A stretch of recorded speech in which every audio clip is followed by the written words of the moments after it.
สวัสดีครับผมทะเลทองสอธนาเพชรครับไฟล์นี้ซ้อมมากี่วันซ้อมอาทิตย์กว่าครับก็จริงๆเรามีรายการอยู่ไหมก็มีอาทิตย์หน้าครับอ๋อมีที่หก็น้าซ้อมเรื่อยๆมาเร่งอาทิตย์กว่าเนี่ยก็คือเรารู้ตัวกี่วันอันนี้ซ้อมเมื่อ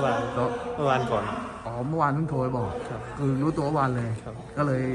วันนี้เลยมาแบบปล่อยๆเนาะครับจริงๆเรามีคือต่อยอาทิตย์หน้า ครับแต่เราก็ซ้อมอยู่แล้วครับเราซ้อมอยู่มาตั้งแต่ต้นเลยกี่วันประมาณกี่วันนะ ประมาณก็แต่ต้นเดือนครับ อ๋อก็คือซ้อมมาเรื่อย ครับ ๆ 3 อาทิตย์แล้วแหละ ครับ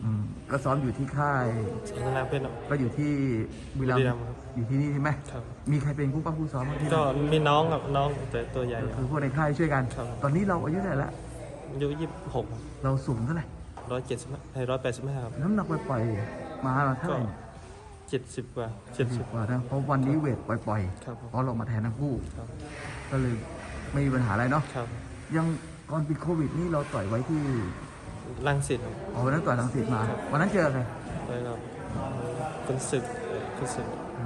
เป็นไงวันนั้น ชนะคะแนน พอชนะ แล้วก็หยุดเลย หยุดครับ หยุดไปหมดกี่เดือนเนี่ย 5 เดือนครับ 5 เดือน แล้วก็คือมีรายการนี้ยิงคืออาทิตย์หน้า แต่เขาวันแจ้งมาว่าเฮ้ยวันนี้มาต่อยเลย ครับ คิดว่าร่างกายเป็นไงบ้างอย่างนี้ ก็ดี แต่เราก็คือขยับร่างกายไว้ตลอดใช่ป่ะ ครับ คือไม่มีปัญหาเรื่องบาดเจ็บ ไม่มี สบายๆแล้วต่อยมวยมารวมๆทั้งหมดนี่กี่ไฟล์แล้วประมาณที่ต่อยมาเลยมวย ประ ไท มาย ณ100ครับ 100 กว่าไฟล์ได้เนาะ ครับ เราเป็นคนจังหวัดอะไรครับ บุรีรัมย์ ฝากเชิญแฟนคลับเรานี่หน่อย ครับ ก็ฝากถึงแฟนคลับฝากถึง